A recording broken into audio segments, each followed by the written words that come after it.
Hello and welcome to the Anfield Wrap for a very exciting tour special. I'm Harriet Prior and I'm delighted to be joined today by Peter Crouch to talk about his career and his upcoming documentary, That Peter Crouch Film. Peter, first of all, thanks so much for coming on and joining us today. Absolute pleasure. Thank you for having me. Let's take it back to the start then. What was your initial reaction when you realised a film of your life and your career was going to be made? Because I know you joke about that on the documentary. Yeah, I do. I'm like, well, why?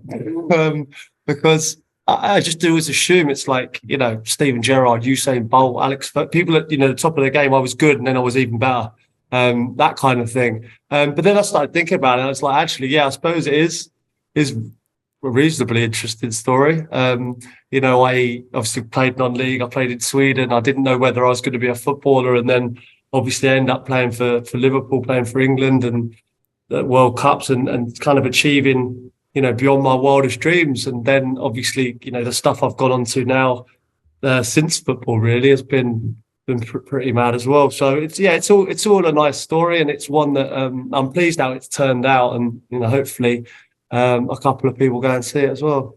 Yeah, you do joke about that on the documentary. You say, do you think anyone's going to watch it? Now it's all done and you've seen it all, and I've watched it and it's really a great watch. Are you more confident that a lot of people are going to tune in? Yeah, do you know what? I'm proud of it, and I think that's all that matters. I think it's a reflection of me, and sometimes if you do things, you don't really know if it's, how it's going to come out. You don't know, if it's going to actually portray you in the right way or the way that you expect people to portray you. So I'm really pleased with it. I'm really pleased with how things have turned out. It's very open, it's very honest. Obviously I talk about, my kind of childhood, trying to break through as a footballer and looking the way I did, which was very different, I suppose, to the normal footballer.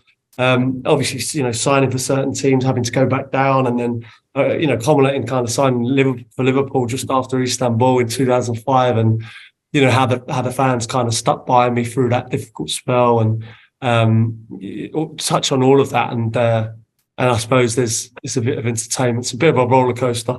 Yeah, you mentioned there just how open it is. I think that's one of the things that struck me, is how open and honest you were about the early days, and particularly about the abuse that you received and some of the nasty things that were both written about you and said about you and that you received from fans.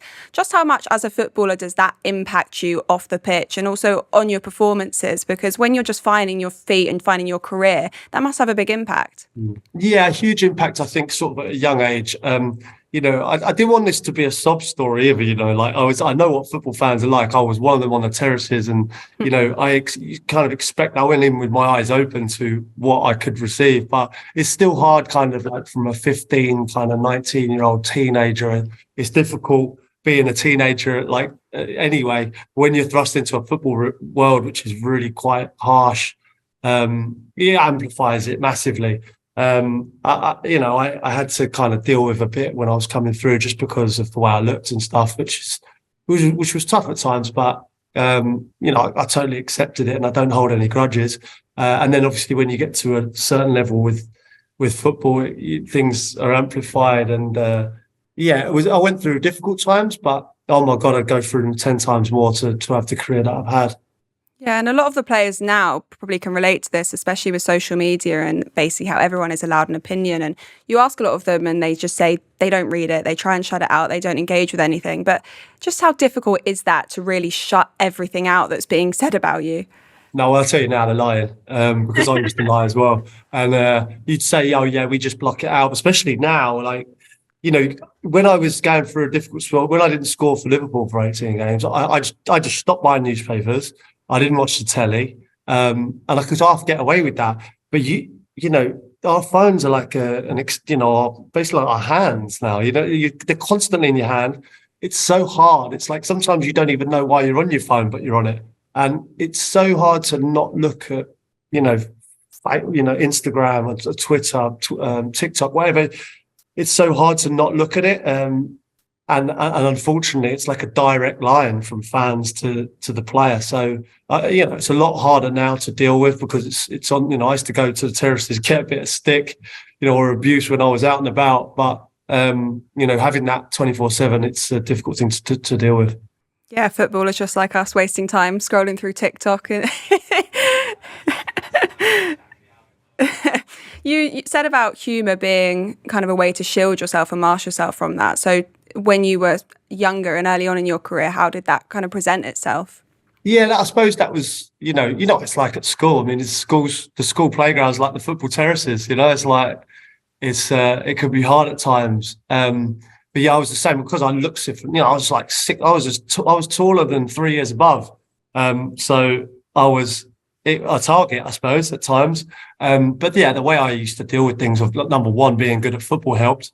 But number two, would always be humour. So like, if someone said something to me that I thought would be, they're about to say something to me, I would say something funnier or wittier or something quicker than them. And that kills it stone dead. And it was almost like a defense mechanism, if you like. And I think that's just stood me in good stead throughout. I've always been the same person. And I think now, sort of in my career after football, it's helped kind of just having a bit of fun and a bit of humour to lighten things. And that's how I've always been, really. And like I say, it started as a defence mechanism, but it's turned into something that has helped me in a career after football. Yeah, massively helped you, and kind of something you've built your career on, as you mentioned. I want to talk about your time at Liverpool. This is obviously a podcast which lots of Liverpool fans will be listening to.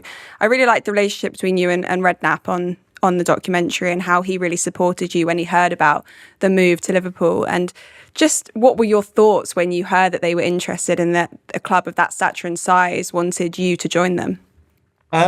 Listen, I remember where I was when, I was in Chicago with Joe Cole, and we were watching Istanbul, and I had no clue that I was going to Liverpool at all. And then I was actually at home in Surrey, and when I got the call, and I always remember my agent calling me and said, "Are you sitting down?" I was like, "Yeah, the coach is going to go to Liverpool," and I was like, "Wow!" Like, having just watched the best European Cup final of my generation, and then to be there pre-season was just something that I just couldn't believe it. And I remember going up to sign for the club with Rafa and Rick Perry and everyone, and me and my dad are football people, right? And we weren't fans of Liverpool as when I was a kid, or when my dad was a kid, but we went up there, and you've got to appreciate the size of the club, walking around the trophies and the history at Anfield. And even now it still makes me puts the hairs on my arms stand up, because to play for a club that big and that size was just an absolute privilege. So getting the call was amazing. And I thought I'd just get off to a quick, nice early start. And I didn't score for 18 games, but you know what? It's all behind us now. It's all behind us now. We might come on to that in a minute. But when you do sign for a club like Liverpool, that must come with a large amount of pressure and expectation that you put on yourself. Yeah, huge amount of pressure and expectation. And I remember some of the early games, it kind of weighed heavy a bit. It did a bit, because I'm playing with the players that I've just watched, kind of in that European final in Istanbul. And there was a couple of games where certain things that I did feel kind of heavier, like I was getting cramp earlier in games. And I think it was just the tension of just the will of wanting to succeed so much. I found it hard for it, but I was still playing well. Like in the first few months, I felt like I always played well. I just didn't, the goals weren't coming. But those early days, especially, things just ramp up. Like you go from being local news to national news, just with one transfer, by playing for Liverpool. And then obviously England comes about, and I'm playing for England as well. And it just, everything's heightened. Yeah, and you did mention there, we will leave it behind us after this question, I promise, but the 18 games that you did go without scoring.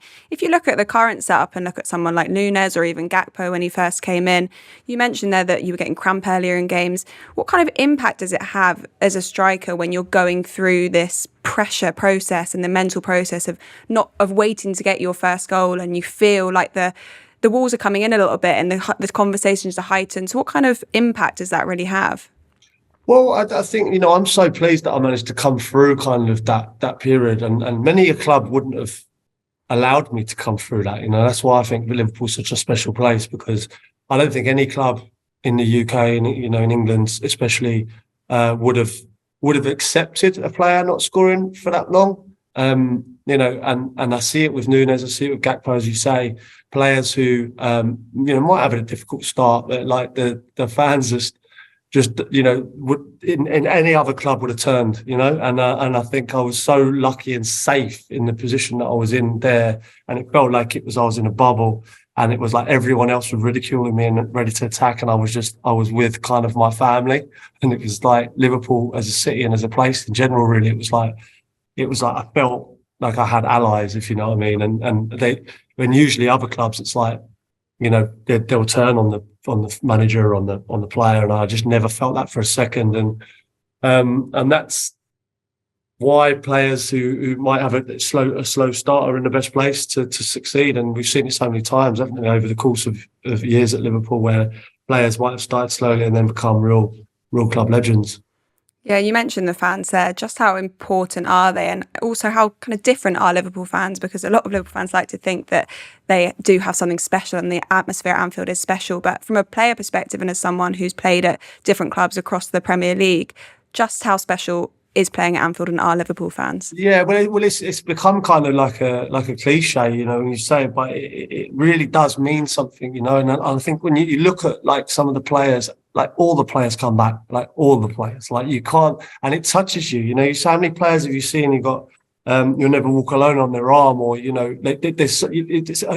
once it touches you, once you've been there, it never leaves you. And I think that is the same with so many of the foreign players that I speak to now. I still speak to Pepe Reina, Xabi Alonso, Dirk Kuyt, players that I played with through my time.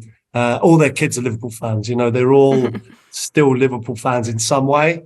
And I class myself in that bracket. I whenever I come back, I'm in the city a lot. I married a Scouser, so I'm there quite a bit. Obviously, Abby's dad is a massive Red and been a Red for years. So I'm constantly back there, and I feel kind of like I still feel it now. And I left there in 2009. It still feels the same as when I was a player there. In the same era. So. It's a special place, and it's somewhere that you don't get that everywhere in England, and that's something that I'll always be grateful for. Yeah, and one of the key relationships that the documentary touches on is yours with Steven Gerrard, and there's really nice moments of the two of you being at Anfield and really reflecting on your time there. What was he like to play with as a captain and a teammate?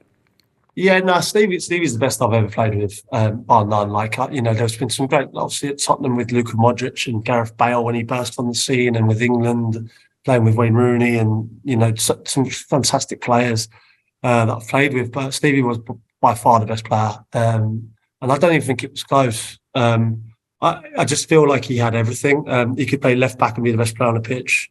Central midfield, obviously. I mean, he played at right wing when I was under Rafa, and he won the Player of the Year award, scored like 25 goals from right midfield. But I mean, it was just absolutely ridiculous. He could do anything. And obviously, the FA Cup in 2006, that was, I've got the medal at home, and I thank Steve. I look at it and think of Steven Gerrard.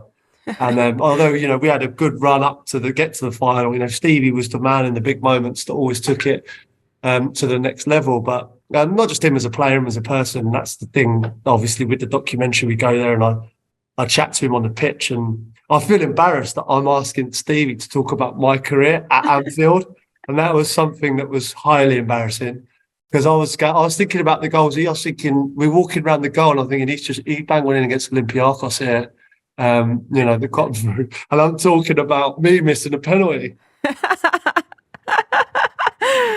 That was highly embarrassing, but Stevie, the person he is and stuff, obviously, was humouring me, and I thank him for that, because he's a lovely fella, and I still get the pleasure of his company sometimes now, and what a legend at that club. Yeah, and you said about the 2006 final, that has got to be one of the high points of your time at Liverpool, obviously playing in a Champions League final as well. What do you reflect on as the highlight of your time at the club? Yeah, so many. I felt like I was playing the best football of my life, really. I think it was 2007 time when we got to the Champions League final. I scored a load of goals in that Champions League run up. I think I was the club's top goal scorer that year. And then I scored like a load of goals for England as well. So there's so many periods. I think reaching that Champions League, because obviously when you think of Liverpool, you think of European Cups, or I do. And I think of the history, and I think of all those great finals. So when the Kite scored the winning penalty against Chelsea, with Daniel Agger score, we were 1-0 up. We went to penalties. I'd come off, and I think that moment when Dirk Kuyt scores that penalty to get us in the Champions League final, and I'm thinking, I'm playing for Liverpool, I'm going to a Champions League final or a European Cup with Liverpool. That moment when he scored it, that was uncontrollable. I don't think, I mean, that was some high. And I think winning the FA Cup in 2006, of course, because that was me and my dad's kind of trophy when we were kids. Two very special moments at Liverpool. So one, unfortunate not to get over the line in 2007, because to sit here being a Champions League winner is a lot different to being a runner-up.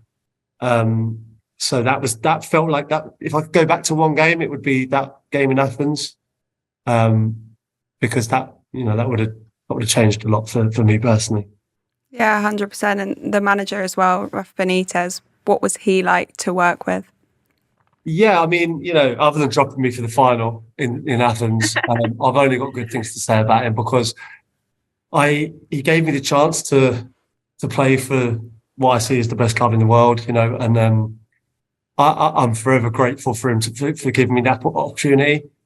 There were things that I felt he could have done better, and things that he was brilliant at.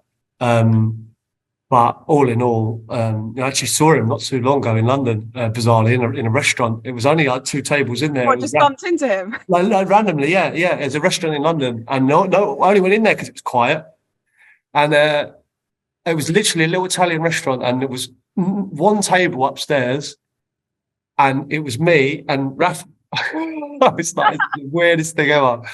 And I was like, Rafa, and he was having like a meeting. I just totally interrupted it. And gave him a big hug. We chatted about old times for a bit, and it was great. And I'll always hold that man in the highest regard, and I'm sure Liverpool fans do as well. Oh, it must be so nice to bump into him and be able to kind of reminisce on all the incredible times that you had. Oh, it was brilliant. Yeah, it was absolutely brilliant. And he actually said to me, there was one regret I had with you, and so I'm thinking Champions League final, obviously. And he went, the World Club Championships in Japan. He said, I should have played you in the final. And I went, that was the wrong final, surely. You're like, I don't care about that. I want to play in the Champions League. I was thinking about that, though. I was like, God, yeah, I definitely should have played me in that one as well. But yeah, that was his one regret, he said. I want to talk about the how he stuck with you, though, because he really did, didn't he? And during that first period of games. And how special was that relationship when you got the first goal, because he'd stuck with you for those period of games, 18 games, and then you score the goal. The atmosphere at Anfield, like how much do you really remember of that moment in particular? Oh no, I remember it like it was yesterday. Because you don't like the relief. Like, let's bear it in mind. I think I was the third last person to touch the ball on that first goal. I think there was it took a deflection, then the keeper palmed it in. So in all honesty, it was probably 2 own goals before it was mine, but they gave it to me, and that was enough. Thankfully, I scored another one after that. But that first one, when I scored it, I remember because I've seen it back, and the camera's shaking. The camera's shaking with that, it was like we'd won the World Cup final. We won the Champions League or something. It was rocking, and I remember going down the side of the stand there, and high-fiving all the fans, and then everyone's Xabi Alonso, Jamie Carragher was jumping around. It felt like that everyone was so pleased for me, and that was just, I'll never forget that, because it was like all my teammates that stuck by me, all the fans that stuck by me, and it felt like it was a relief for them as well. And because not for one moment did I feel alone in that, and I think you can see on the celebration, if you look at it back now, you can see that everyone was right there with me, wanting me to score it. So yeah, it was a special day. And the documentary goes into that day later on when you meet your future wife, Abby Clancy, and that must have been what go down as one of the best days in your life. Well, yeah, it was the same night. Yeah, same night. Yeah, should have done the lottery that night as well. To be fair, it was. Yeah, I'd scored 2. I'd met Ab. And then we were going to Japan for the World Club Championship the next day. Yeah, it was a good day. It's a pretty good day, isn't it? And then the goals started coming from there. And do you think that's because you got the first one and you felt like you had the confidence to push on and go from there? Like, how big of an impact does that play when you have the confidence and self-belief? Yeah, I mean, listen, that was the only thing missing really, because I felt like I was playing well, I was working really hard, and then I kind of there was a couple of like tactical switches that I did mentally as well. I became a little bit more selfish, and that it was funny because Rafa kind of was always with me the whole way through when I wasn't scoring, and then when I did start scoring, he became a little bit kind of more aloof, like he wasn't happy, bizarrely. Because I was probably being a little bit more selfish. I was staying higher up the pitch. I wasn't getting involved as much in the build-up play. So it was a weird one with Rafa. In some ways, of course, he wanted me to score, but in some ways, he wanted me to kind of play that way still, a bit deeper. Whereas I was being more selfish and playing higher up. And do you think because of your height, you worked extra hard to finesse the other side of your game as well, the tactical side of it? Because you've spoken before about how you don't want to just be the hit man and the one that's getting on the end of headers. So did you have to put extra effort into the other side of the game? Do you know what? That came quite easy to me, only because that's all I wanted to be, was like I was Paul Gascoigne, I was Roberto Baggio, I wanted to be Matt Letizia, Chris Waddle, people like that. Like, I wanted to be a flair player. I wanted to have so I just always practiced constantly my touch and, all the way growing up. And also because of that, I forgot to learn about heading or forgot to learn the other side of the game. I was very good with the ball at my feet. But then being so tall, I had to work on the other side of my game, really. Very hard. I had to work on it. But yeah, the ability and the kind of my touch and things like that came natural to me because I just practiced it from such a young age. Yeah, let's fast forward a bit then to leaving Liverpool, because it's obviously the transfer window now. We're talking about it all the time here at the Anfield Wrap, and we don't take into account just how difficult it must be for the players that are already at the club when there's so many links and so many new players coming in. So what's it like to be on that side of things?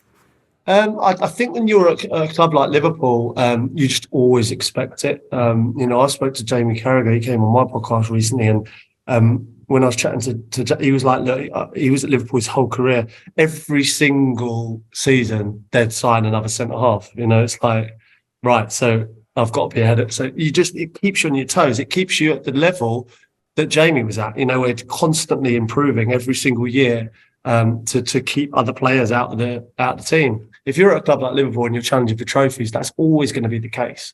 And at one stage, at one time, you will be replaced. You will get that. There will be that moment where you just, there is a better player than you, and you have to accept that. But for as long, I would advise anyone in that situation to stay for as long as you can at Liverpool, because it's once you leave, it's you can't really get that back. It's like it's something special. And I think that's the thing with me and Torres. Like, I had to leave because I wanted to play for England and I wanted to play. And I knew with Gerrard and Torres that was never going to be broken. But obviously, when he left and went to Chelsea, I was thinking, oh, if I'd have hung on, I'd have probably played there another 5-6 years. But yeah, that wasn't to be, and I wouldn't change it now because I got to play for some great clubs and I got to do some great things. So you wouldn't look back and change anything that happened now? You wouldn't, if you could do it again, have stayed at Liverpool an extra season? No, you know what? Like, I would have liked to have stayed at Liverpool for kind of 10 years. I didn't want to move about as much as I did. But at that stage, it just felt like Torres was going to be, the next Ian Rush. It felt like he was going to stay there and be a legend forever.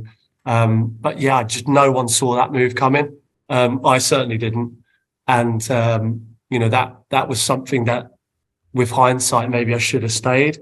But it was two ways. I mean, they were getting good money for me, and it wasn't as if I just kicked up a fuss and wanted to leave. It was a two-way thing. They knew I wasn't going to replace Torres if he was fit, and it was something that I had to do to move on. But no, I'm not one of those people that looks back.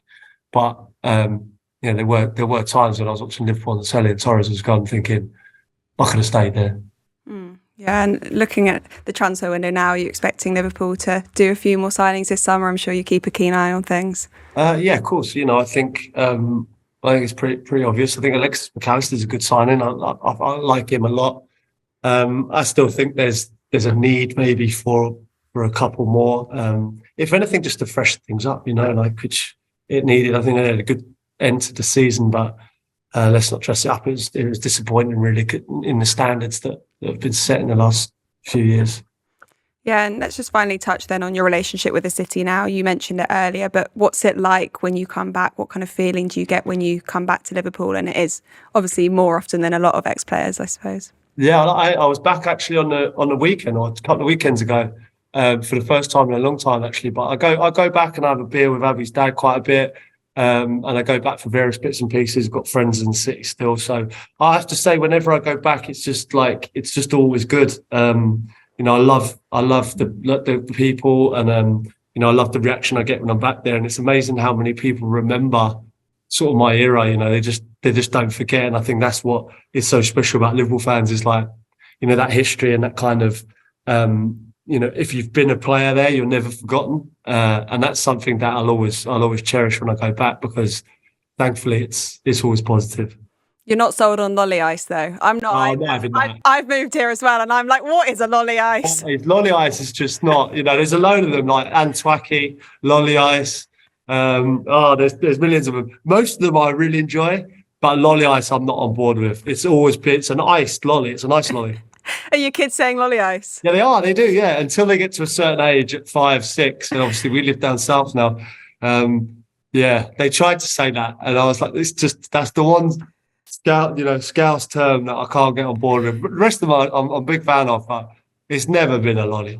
Which ones do you like? Which ones can you get on board with? Oh my God, there's loads. God, Boss I like Boss. I like Antwaki's one that was lost on me a bit. That was a while. God, what else? What other ones have we got? Jib I like. Jib's good. What makes me laugh as well is because my name's Pete, right? People call me Croucher, but some people call me Pete, right? That's a short name, right? Pete. The only place I go, it gets shortened even more, is Liverpool, and it's P. I get that as well. I get H, so I'm on board with it. That was obviously the lolly ice thing, and clip from your podcast with Abby, the Therapy Crouch, and you've done so much now and so many podcasts, and your podcast with the BBC was top listened to podcast on BBC Sounds. Your obviously punditry, your own media things that you've been involved in, books. Could you ever have envisaged the level of success you'd had in media post your football career? No, not at all. And I always say it, like I left school at 16 and I retired at 38 playing football, and then like even now I still don't have to grow up, and I feel like that is, I'm so happy about that, and I'm enjoying what I'm doing. I'm loving what I'm still involved in football with BT, and doing bits and pieces there. So I'm still around the game, but then I've got the podcast, which I really enjoy, and the festival that we had was off the scale. I'm really enjoying what I'm doing, and it culminating kind of in this film, really, and hopefully we can kind of piece that all together, and you see like my football side of it, and obviously what I'm doing now. And I'm thankful, because I know it'll end one day, and you don't know when that day will come. But for whenever I'm doing it now, I'll continue to enjoy it. Yeah, and the festival and the documentary and all of these things, it must be nice for you to reflect on the fact that what you used to use as a bit of a defence mechanism now is what you've built your success on. And exactly right. Yeah. No, like I say, thankfully that started back when I was younger, and continue to help me now. So of course I'm really pleased with that. Yeah, just let people know where they can watch the documentary then. Yeah, so it's out on Amazon Prime. I believe it's the 22nd of June. Yes, I'm getting a nod. That is correct. But yeah, listen, I'm really happy with the way it's come out. Really happy with the way it's come across, and hopefully other people enjoy it too. Well, thank you so much for joining us today. It's been really great to speak to you. Pleasure. YouTube. Press the button, become a member of the Anfield Wrap from the heart of the city of Liverpool. The best way to enjoy all your Liverpool-based videos, everything you need, every single day. It is the Anfield Wrap.